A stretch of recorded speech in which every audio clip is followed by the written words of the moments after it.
Because the essence of computing is about making decisions, right? If this is true, then this should happen. If that's not true, then this other thing should happen. So that's the idea, the basic idea of computation in general.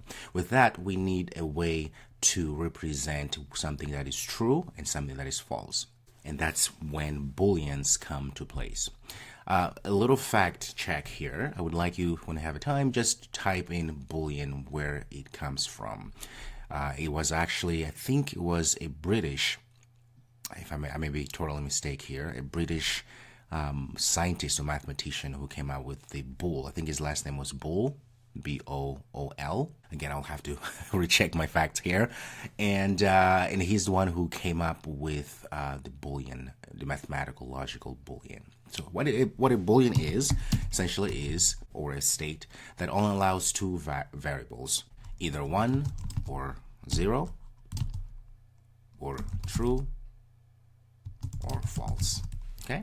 So 1 is true, 0 is false. So one thing can only be true or false. That's what a Boolean is. Now, Booleans are going to make more sense once we start talking about the control flow, right? The decision making that we need in programming, which is the if statements and so forth. So, but I can show you here real quick. Let me go ahead and comment this out and push it down like we always do. So, for instance, if I want to create a Boolean, I use the bool keyword and I say is true, for instance, and I can set it to true as such. Okay.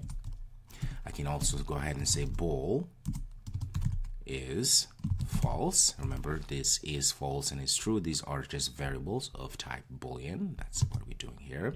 And I can set this to false.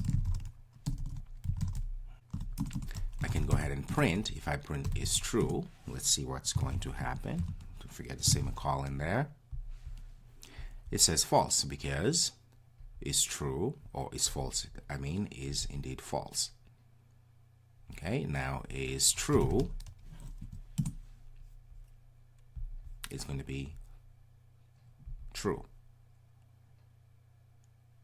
All right. Now, again, this will make a lot of sense in a little bit here once we actually learn about if statements, which is the control flow, because now we can go ahead and say if this state is true, or if this variable is indeed true or has this value, then we're going to do this. Else, we're going to do something else. So that's where the fun really begins. But this is a very important concept because I believe it's really the basics of computer science, of logic, of computation in general. Okay, so we'll get back to this. Do not worry. But I just want to introduce Booleans to you. We will discuss thoroughly once we understand, once we learn about if statements and control flow. Perfect. I'll see you in the next video.